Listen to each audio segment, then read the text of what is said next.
So private label is a way to develop a customized formula, but you as the brand do not own that formula. You don't know the proprietary ins and outs of that formulation. That belongs to the CM or the chemist that you are working with. I think often, and I've worked with both. I've worked with, multi-million-dollar brands that don't own their formulas. It's private label, but for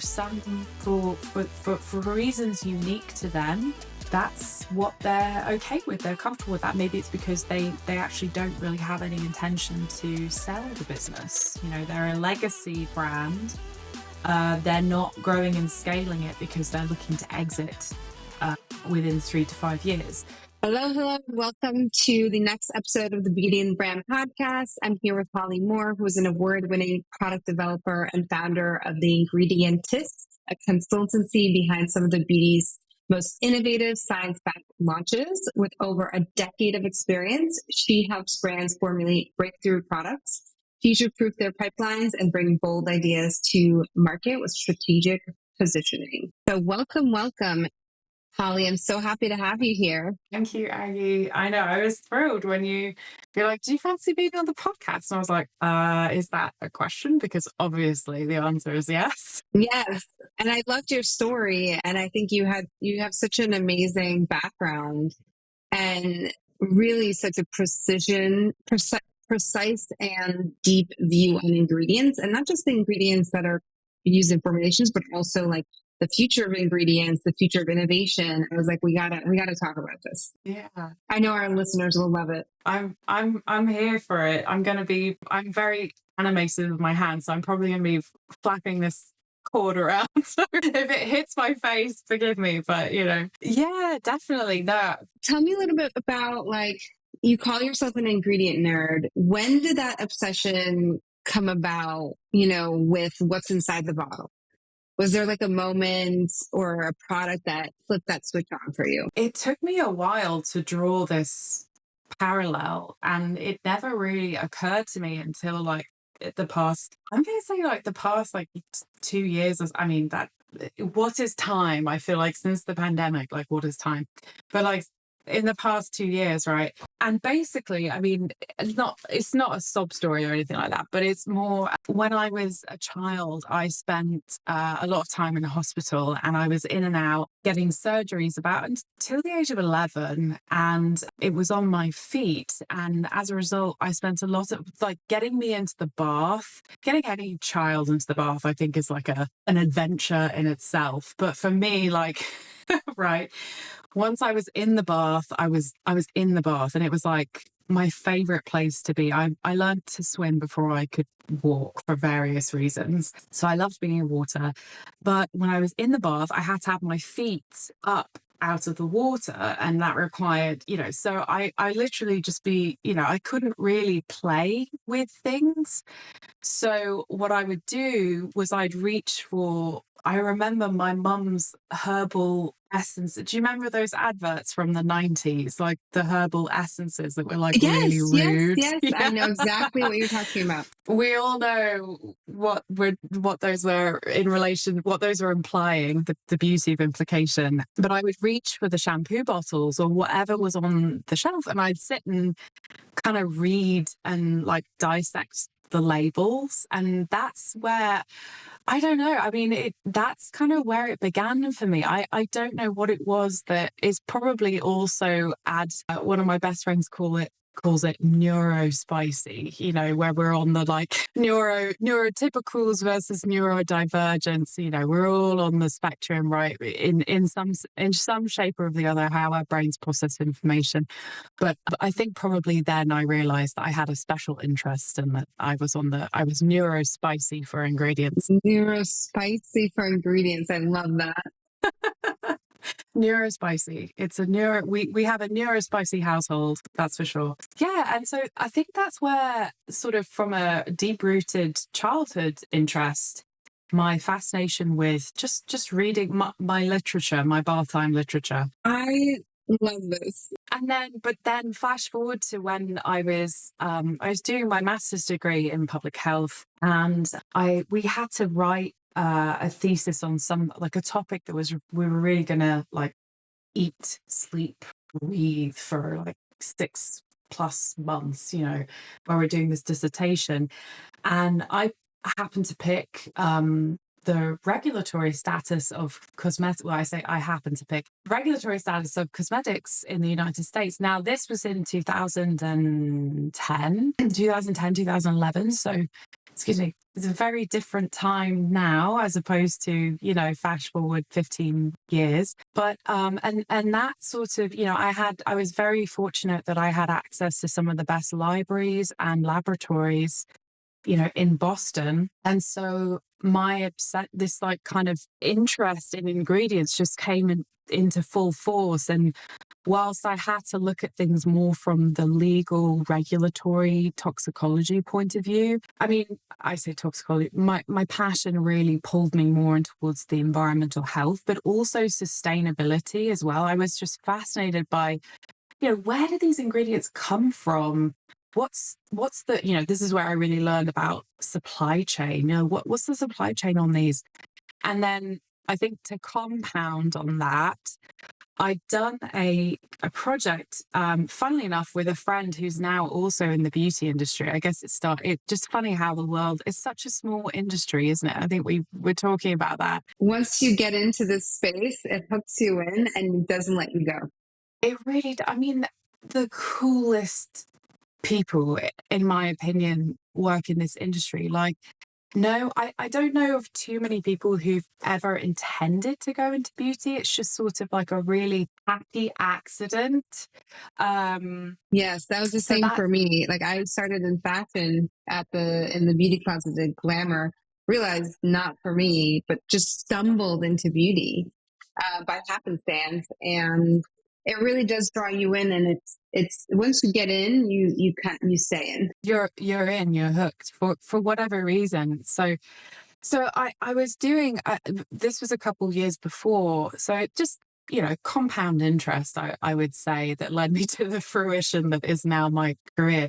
But I wrote a paper on what's called bioprospecting, which is where essentially hunters of ingredients will go into places of extreme biodiversity. So let's just say, in this case, the Amazon, although that spans, multiple countries and almost in a whole continent, and we'll look for certain plants to essentially synthesize compounds for new medicine or new discoveries. And I was totally fascinated by this because it involves ethics, it involves traditional knowledge from indigenous tribes, and sort of extracting that information from them or the plants.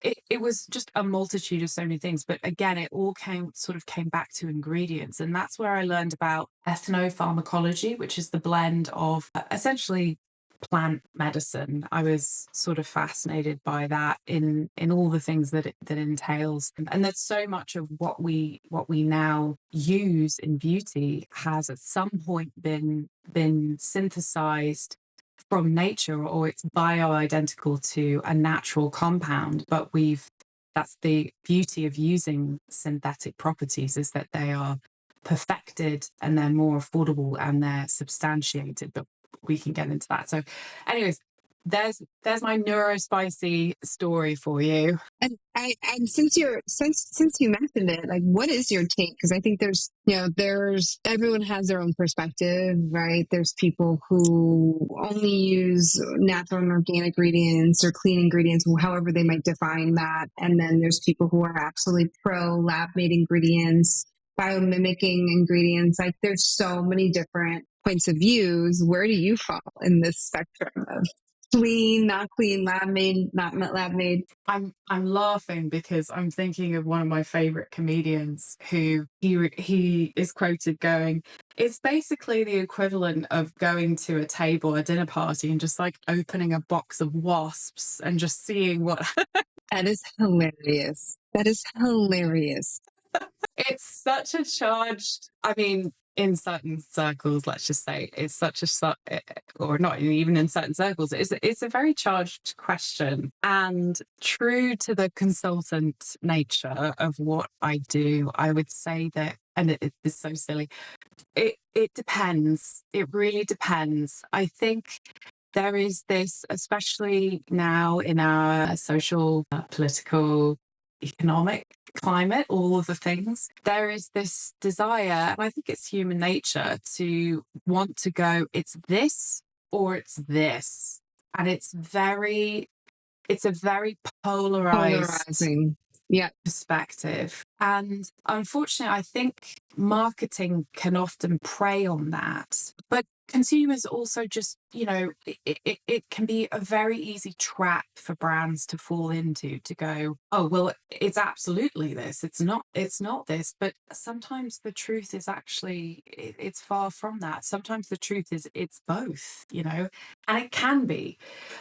So I like to say, from a scientific point of view, it's all grey. It's a grey area, and so it really requires a lot of conversations, a lot of knowledge, and certainly as a brand founder, when it comes to your product, you really need to know what you're talking about, especially if you need to, if you're interfacing with customers, or you're going on podcasts, or, any kind of media prep. So I would say, for me, when it comes to, am I pro, synthetics, I'm kind of pro both. It really depends on the formula. It also depends on the brand values. I specialize in founder-led product development, and from that, I believe that the products are a reflection of the founder. They're the physical extension of the founder, if you will.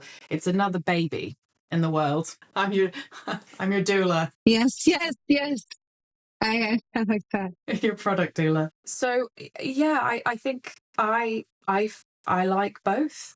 It just depends. But I think that what I don't like is saying, well, we're using all natural because synthetics are evil, or so, I don't like fear-mongered based anything. The reality is that often things sit in the middle, and that is that's the challenging path. It's a very difficult path to walk, to not fall into that trap, to say it's this or it's this. Now, obviously, when it comes to things like, if you're creating an RSL, which is called your restricted substances list. So that's the technical term for like a no list, or, I would say don't use that list to try to, again, like, fearmonger or weaponize. It's really more of a tool to communicate with your chemist, with your R&D team. These are the things that we're not interested in having in our formulations for X, Y, and Z reasons. It could be supply chain, or it could be, my values are vegan and I don't want beeswax, or I don't want carmine, or, that person will say, well, I'm not vegan myself, or because I think the beeswax is amazing, but we could look at ethically sourced beeswax, or we could, so those are that's your RSL, and it's very closely tied to your values, your ethical tenets as a brand. And so that's kind of part of that foundation, that world that we work on with brands prior to getting started, and on the product development, because that really is sort of part of the brand architecture, but it's like a very beautiful Venn diagram when it comes to being part of the product development architecture and building out the product pipeline as well. So speaking of pipeline, what does that process look like when you start working with a new brand? You've helped build their product. You help build their product strategy like a system, not just like a SKU list. So what is that? How do you build that product pipeline? How do you, and what do you find that founders who are kind of maybe doing it themselves, or who may not have as much experience, what mistakes do they do you typically see they make? Gosh, I mean, again, being founder led, some founders come to the table and they're like, I absolutely have to have X, Y, and Z in my pipeline. Or pipeline meaning, what are you going to be building for the next few years to come? Or 5 years, as long as you have visions for your company. And building out your pipeline involves a lot of strategy. It's a lot of coming to the table, being very honest with, okay, often what happens is I'm pulled in early stage startups as well, and I'm honored to be at that table. And it's sort of a lot of the time the founders will come up with the product idea first before they've even had the brand world, the brand universe and architecture built out. And This happens literally 90% of the time with the brands that I encounter too. And so I will ask, okay, you need to have your brand architecture built before you could, like, the foundation of your brand, to understand what your value proposition is, what your vision is, what are you doing, what are you offering the world. I'm not saying that it has to be a massive differentiation for you. You are going to do something that no one's ever done before. I'm not saying that, but it has to come from a place of authenticity, and that can take time to just organically populate your brand. It's not something that you can go, right, 4 weeks, turn around, we're done. It can happen with some brands, but not always. So I think for me, the early stage development questions about product pipeline is, what is your brand? What are your brand values? How do we build products? How do we build out a product pipeline that is authentic to your brand? Again, some founders have very strong preferences for certain products. And I'll always say, if you have it's the SKU that is the founder favorite is usually the one to rise to the top, especially if it's a founder forward brand. Yeah. I mean, we've really, I've worked on for incredible formulations. Like, I'm so proud of them. But if the for some reason the founder has got this particular thing for one other formula, that's the formula. So I think where your mind, my trainer says this all the time, where your mind goes, energy flows. But it's true. And I just think, and that's that, like we were joking earlier about values over vibes, or vibes over values. Sometimes the vibes matter. They, and that is the most LA thing. That's as LA as I get, to be clear. That's as LA as I get, God, that's vibes and hilarious. values. So tell me a little bit more, like you mentioned, like founders coming in with certain criteria or certain values that they hold. So let's say they hold a value around sustainability or innovation. What do those actually mean when you're in the lab on the phone with chemists and prepping to build a new product? So what you just described, in essence, accounts for like 80% of my time. So I think first and foremost, it starts with education, the founder side and the brand side. When someone asks for, I think you pop this down somewhere, when someone asks for, I want something with hyaluronic acid, say, right, okay, let's break that down. What format is this going in? What order of products are you going to use this in? Hyaluronic acid, it's all about what ingredients are appropriate for what product. That remains very, that's chemistry, but that's also physiology. That's about the anatomy and science of your skin and how they digest certain things. So there's a lot of education that goes in up front to make sure that, okay, when you ask for this, that's what this means. Because ultimately, I mean, I often joke that I think I'm a glorified translator because I speak C-suite, believe it or not. I speak C-suite, but I also speak chemistry and I also speak marketing. So I sort of sit at the intersection of all of these things, just making sure that we're driving the product development from A to B. And all I'll also say is that the devil is truly in the detail.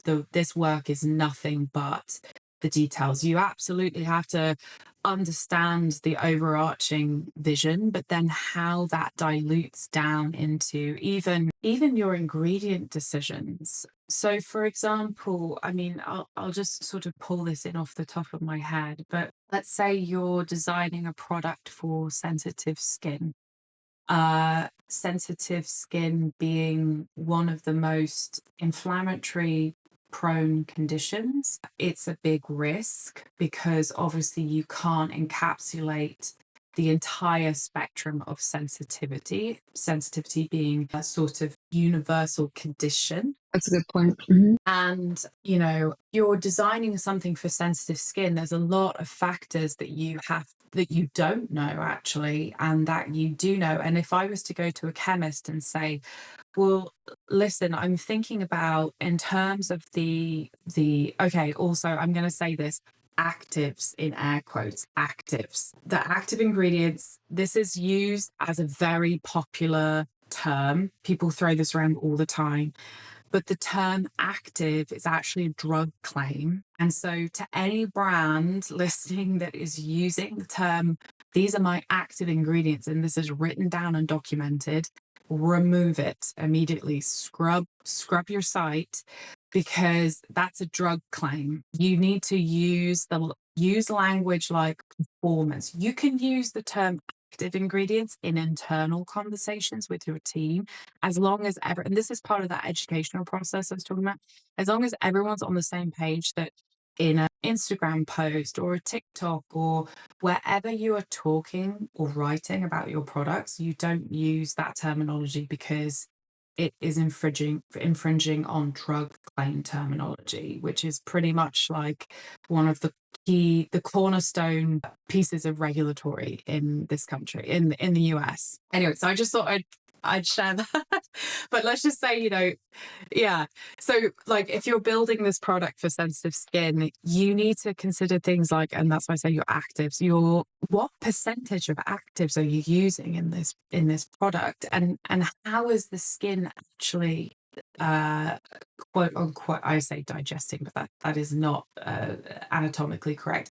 How is your skin absorbing, at what rate as well? The rate of absorption for skin sensitivity for sensitive skin can impact if there's any triggers or any flare-ups, you know. So but if you were to ask a chemist that, they sort of stare point blank at you and say, well, I don't know, I can't answer that. There's no clinicals to tell you that. Like, unless you've got clinicals from the raw material company tested specifically and standardized for sensitive skin, I can't tell you. And so then you're like, which is true, that's their job, that's, you know, and I think that's why a lot of people struggle to communicate the product values or what they want it to do with chemists, because chemists look through a very specific lens and they can only tell you what's been quantified and what's been studied.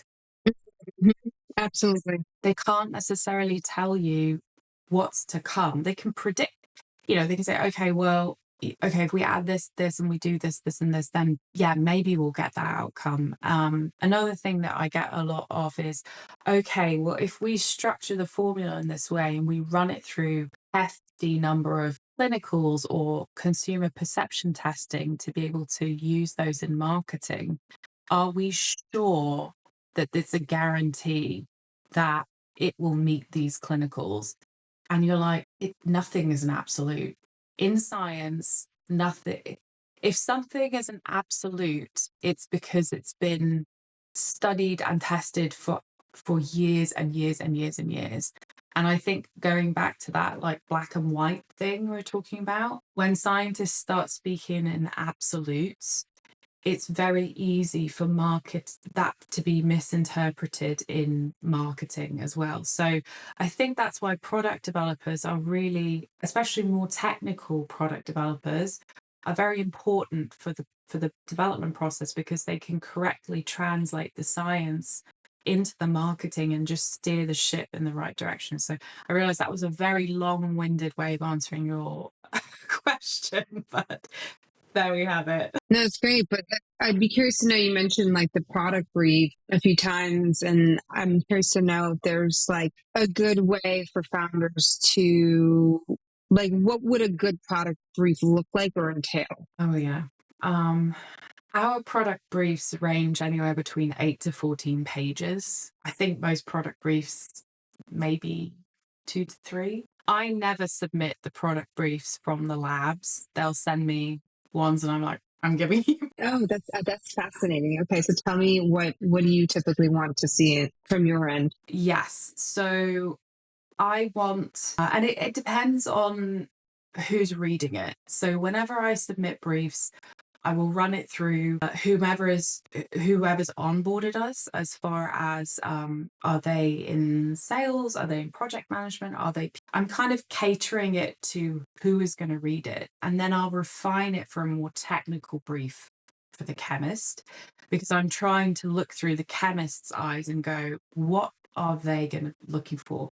What I can say is that your benchmarking is key for chemists, because they need physical examples of what you physical samples, aka objective substances that will demonstrate what exactly it is you're asking for. So, because if I say to you, if someone says, I want a thick gel, a thick hydrating gel, what the hell does that mean? You know, from a chemistry point of view, right?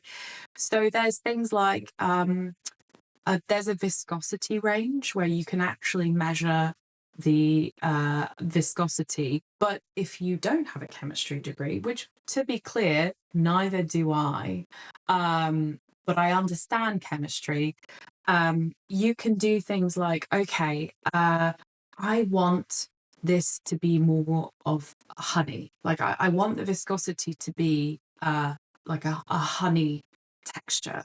And if you have a specific honey that you love, I'm just thinking, I'm thinking, going through my head and thinking like creatively. If you have a specific like honey texture that you love, send that in to the chemist. It might be weird and wild and wacky and have nothing specifically to do with cosmetics, but it's like, that's what you love, the more objective information you can pass to explain your subjective preference, the better. So the benchmarking is very important. And from that benchmarking, you get things like, okay, the I want it to look like this. I want it to feel like this while I'm applying it. I want it to feel like this after.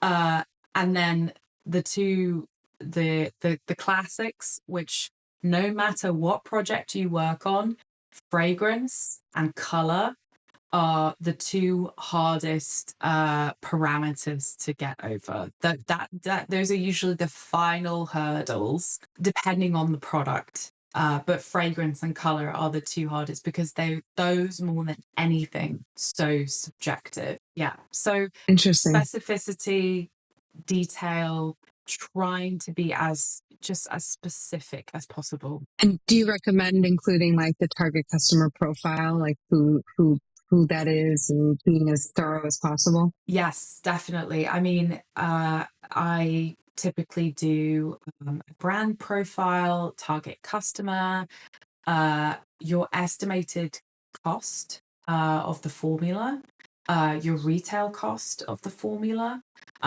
mostly so that the lab can kind of go, okay, well, we can't go any more than this, but we'll try to stick within this range. Your units, you know, often who you choose to, your MOQ, your minimum order quantity, can often determine for younger brands which lab or which contract manufacturer or co-man you go with. And a lot of the time, most contract manufacturer for quote unquote small batches will start around 5,000 units per PO or per SKU, but there are some out there that will do 2,500 units, and then even some lower than that. But what you have to consider is that then your cost per unit starts going through the roof, because there's only so much wiggle room they can offer you, because they're having to purchase raw materials, aka your ingredients, in bulk. We're talking sometimes like 5 kilos, 10 kilos, 20 kilos. Um, you know, Right, of course. And especially if it's like a specialty ingredient as well. Correct. Yes, exactly. So, and then the other thing that I tend to do in my product brief, but this is not it really depends on who you're working with and their technical capability, is I would try to flesh out as much of the formula in the brief and on the paper as possible, so that it is easy once it hits the chemist's bench, which is what that's just the term, the chemist's bench. Once it hits their bench, they're able to sort of pick it up, digest it, and go, "Yep, got it. Off I go." But that's something that takes time to develop. So, and hopefully somebody who's got a chemistry background. Yes. So actually, based off of that, so let's just I want to paint the picture of, let's say you're able to provide that, that 8 to 13 page brief that has all the detail possible. It helps the chemists, hit the ground running as soon as they get it. How many maybe you're able to answer this, maybe not, but like, how many variations do you think that chemist then goes through in order to get the formulation correct on average, versus if it's someone who's putting a 1 to 2 page brief with the understanding that it's just maybe a little bit too vague, too broad, too much mercurial, vague information that the chemist can't fully understand, like, is it this or is it that? Like, I imagine that you're ending up with so many additional variations that you're working on with a more vague brief versus one that's a lot more specific. Do you know what that comparison might be? Oh gosh. So when you go to your lab, your contract manufacturer, and there's also, I should also say, there's a difference. There's sort of a line in the sand as to whether you are doing what we call private label or are you doing fully custom, because it's a different journey, or white label. So you've got white label, private label, custom, and those are different journeys. They're different tracks. They're different lifts. So in this case, we're talking about private label or custom, because white label is formulas that are already done. They've got like a library in house that you can go through and go, "Ooh, I love that one, perfect." And maybe you can customize the scent or the color. It's up to you, but you don't touch the formula. You purchase it, and it's a way to get something to market that is with considerably less cost and lead time. But where I come in is private or custom. Custom is my playground, because that's where I really get to go, full blown ingredientist. How would you define the difference? I'm sure you're getting to it, but how would you define the difference between like white label and private label? So private label is a way to develop a customized formula, but you as the brand do not own that formula. You don't know the proprietary ins and outs of that formulation. That belongs to the CM or the chemist that you are working with. I think often, and I've worked with both. I've worked with, multi-million-dollar brands that don't own their formulas. It's private label, but for reasons unique to them, that's what they're okay with. They're comfortable with that. Maybe it's because they actually don't really have any intention to sell the business. You know, they're a legacy brand. They're not growing and scaling it because they're looking to exit within 3 to 5 years.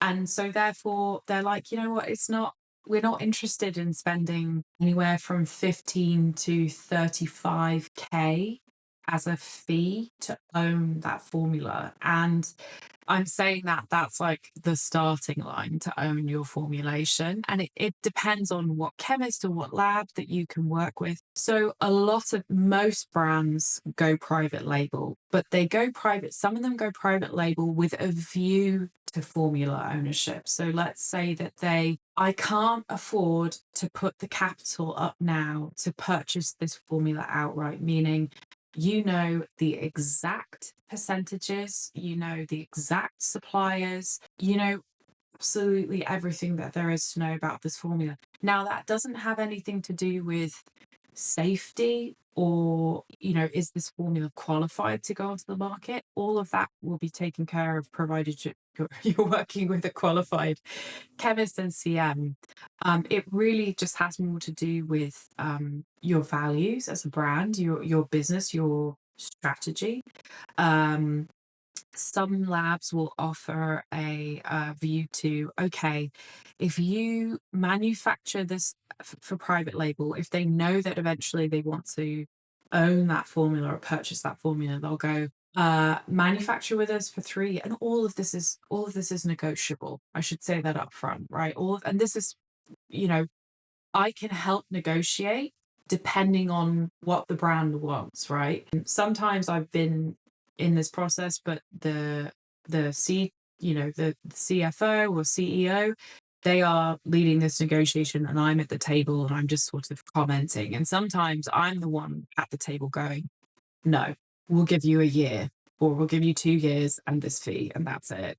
Or we'll walk, But so labs will go, okay, manufacture with us for 3 years, do X amount of units, which means that you have to give them X amount of POs, and we're going to ask for a 10K fee, or 15 or 20 or 35. It really depends. So it could be all 3, it could be one of those, it could be 2 of those. It really just depends. So that's private label with a view to ownership, or none. You're just happy to have the lab own your formula, but you purchase it. It's almost like you license it from them. It's still yours. That lab is not going to use that formula for any other brand. It's your formula, exclusive to you, but you are licensing it, is essentially how that works. Now, custom is all of that negotiation that I just told you about, but you own the formula outright, like from the get-go typically, or you've signed that contract with the view that when this is finished in R&D, that lab will hand over all the documentation, you will own the formula. So okay. Those are 3 different paths to formulation development. Product development is a more encompassing term. That's more formula development specifically.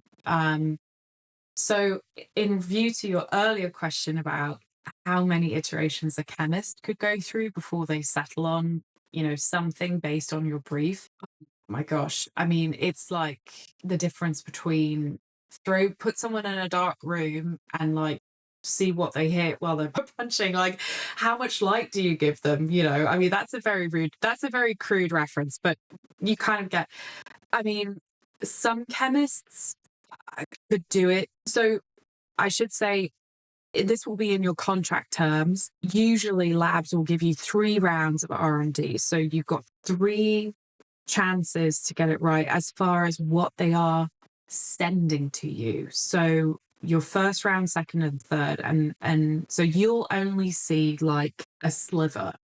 Usually I often describe product development like an iceberg. The customer only sees the very tip of it. Same is true in formulation. I mean, the chemist could go through like 5, 10 different iterations before they go, okay, according to this brief, I think that this is Right, of course. Makes total the sense. one that we should send. But then some go, yeah, nail it in one or two, or maybe there's like two different scents. And but generally the idea is that if you work with a product developer, um, you speed through that process and it's more efficient because the chemist understands and has a very clear directive, clear vision. And I left out the most important part and my favorite part of product briefs for me, which is the ingredient list, as in these are the ingredients that we would love to include in this product. And for us, that means they have the suppliers are vetted, sustainability is vetted, the formula is future proofed as far as there are certain ingredients that maybe we are looking to avoid corresponding to the brand's values. So there's a lot of research and development that goes into just creating that one brief.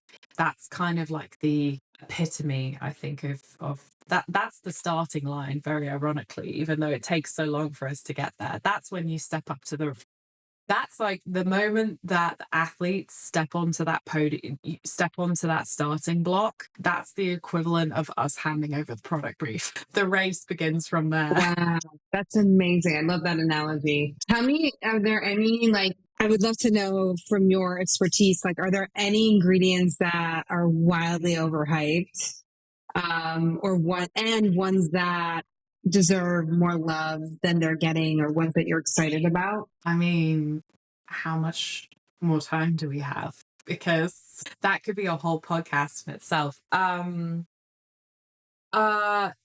read this question and I was like, oh, and my brain immediately jumped to book. I don't want to crap on her though, because she's good, but I think people's perceptions of I don't know why I it's hear a she. Bakucho one more time. Okay, so we're on the same page. Yes. I think it's because Mercutio came onto the market from a classic misunderstanding of someone read a scientific paper, didn't really read it, pulled from it what they could use from a marketing perspective, and then that got sort of blown out of proportion and in its comparison to retinol. And in my perspective, there is no one-to-one replacement for retinol. I think the two most progressive, like as I said, and I say progressive in terms of like affected, engineered, going to like the least sensitivity, at least from like a somebody who's starting retinol and then continuing it. Retinaldehyde. This I always joke that in my head this one sounds like pina coladas. It's I can't even say it. It's called the trademark name is Gran Active Retinol. And it is a retinol ester. And the reason that it is superior is because when you put retinol on the skin, it goes through this conversion process, and that's what can trigger sensitivity, which again goes back to how is your skin absorbing these ingredients? How long are they lingering? How long does it take for them to convert to their original form to something that your body can actually absorb when they become bioavailable to the skin? It's this conversion process.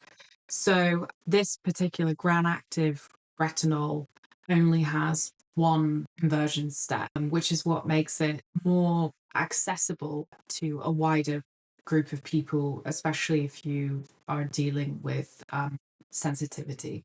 So, but yeah, bakuchiol, I think it's a nice ingredient, and I think appropriate during specific windows of development.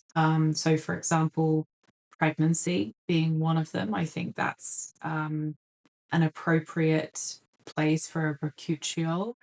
I don't think that you should be using bakuchiol if you're been sort of fear pressured into retinol is the devil. I don't know. There's this, I'm not even going to get into that. But I mean, I'm a huge fan of biotech ingredients. I think biotech is where it's at. Also upcycled ingredients. I love upcycled. Now there's costs associated with those. And I'll raise you one step further. And my favorite ingredients are green chemistry derived ingredients. And I say green chemistry, I don't mean like in the sense of like greenwashing or oh something's green or something's clean. I'm not talking about like unregulated terms. um Green chemistry is a methodology that was invented. The two people that came up with it, Paul Anastas and John Warner, I probably got their names wrong, but you can Google them. They came up with this methodology for green, or this sort of it's not philosophy, but I get it's more methodology when they were working at the EPA in the 1970s. And it's called the 12 Principles of Green can't speak anymore. 12 Principles of Green Chemistry. And it is essentially a way to reduce waste, to increase efficiency. It is considerate of environmental health, meaning the environment. How are we producing chemicals? What is the breakdown of these chemicals in the production process? It looks at the life cycle of an ingredient from a more circular lens as opposed to a linear lens, meaning there's a start and there's an end, right? So it's considering the end of life of that material, which I know is kind of a funny term, but truly, It's like what happens once that material is decomposed? Like where does there it you go? go. What happens when it goes down the drain? What happens when it enters our waterways? What happens when when our body chooses to excrete that chemical? Granted, there's not a ton of that when you're applying it to the skin because the skin's job is literally to keep things out of your body. But, there are circumstances where some of them are very good at passing, depending on depending on the substance and the molecular size. So green chemistry created ingredients are of a particular interest to me, and you see a lot of innovation in that as far as like polymers go, which I won't go any further, and I'll just say Google polymers. Okay, so last question for you. If someone gave you 5 million today to create your own beauty brand, what would you make? Oh Who would God. it be for? What problem would it solve? More Oh like a fun no. question than anything else. Okay, fun question, fun question. And I actually get asked this quite a bit, like, why haven't you made your own brand? And to be honest with you, it's because I know how hard it is. Like, I know maybe you feel, but maybe like Aggie, you're a bit like this too. Like, you know too much. Is that? Yeah. I know exactly what you mean. It's so hard and it's scary, and you need people, around you that you can trust and that know what they're doing and can help guide. And I think the I less would you know, the better. Yes, ignorance is bliss. Ignorance is bliss. And that's not to be confused with intellect by any mean, by any shape or form, because you meet some of the most incredibly intelligent people in beauty. I would say, to answer your question, my particular focus, I go back to my roots through a public health lens, and I am fascinated by niches within niches. Um, Meaning people who find themselves in critical windows of development. So it's a time of change, a time of transition. For whatever reason, they are balancing, whether it's hormonal or whether it is, well, to be honest with you, it's usually hormonal. Hormones are kind of like the language that the skin speaks. Yeah, they impact everything. And I think we're really only just starting to wrap our heads around how significant that impact is, especially as women. Like, for example, they only started doing clinical testing or mandating that women be part of clinical testing in the 90s. Wow. I had no idea. Yeah, this is it. It's insane. So our medical history, like our biomedical history, or let's just say Western medicine as we know it today, is really built on a foundation of only performing studies in men. um, Women were not really included. So what this means is that we actually have we're only just stepping up to the starting block when it comes to women's health, as far as understanding our bodies. We know more about the surface of the moon than we do about what is going on hormonally and chemically inside a woman's body. Fascinating. So that Fascinating. kind of makes you think like, wow, we're still in such an early stage of innovation in terms of skincare too. Yeah, yeah, it does. So that's the world that I'm interested in. I would say that more specialized or environment or change specific windows is kind of like, if someone gave me $5 million, um, I have a couple of ideas about how I would apply it, but they'd be very sort of mission oriented, as far as having philanthropic backgrounds as well, which again is values. For me, It all comes back to those values. unfortunately for me, it's values over vibes. So I'm a vibe killer. I'm very much a vibe killer, which is one of my. We were recently at Suppliers Day it's more like Suppliers Week in New York, and I was with a really good friend in the industry who's a sustainability expert, and I told her a fact that I'd learnt the previous day, and she looked at me. She's like, "God, can you just let me have it? Can you just let me have this one?" So anyway, I've been known to do that. Yeah. Realistic. You're similar. Yeah. Yes, the values are super, super important. How can people find you? Where can they find you? Well, to be honest with you, email is the best way, because I'm a total social media shut in. But you can find me on Instagram, to be honest with you, is my best. So _ingredientist. You can also email me hello@theingredientist.com. I'm also on LinkedIn, Holly Moore MPH. I've got a dig for my master's degree that I very proudly sport. Yes, yes, yes, absolutely. So yeah, that's how you can reach me. That's how you can just feel free to say hello. It's me and my product development, my amazing product development coordinator. I love this. Thank you so much for sharing all this insight on products, future products, your perspective on what that relationship looks like between, the founder and the chemist, and, if there's other parties involved as well. Super fascinating. But thank you. Thanks for joining me here. Oh, my pleasure. Thank you so much for having me. And anytime. I'm very happy to shed light on any ingredient, product, can't speak, chemistry questions that you or any of the listeners have. Amazing. Well, thank you, Holly. And until next time, I'll see everyone on the Beauty and the Brand podcast. Bye, everyone.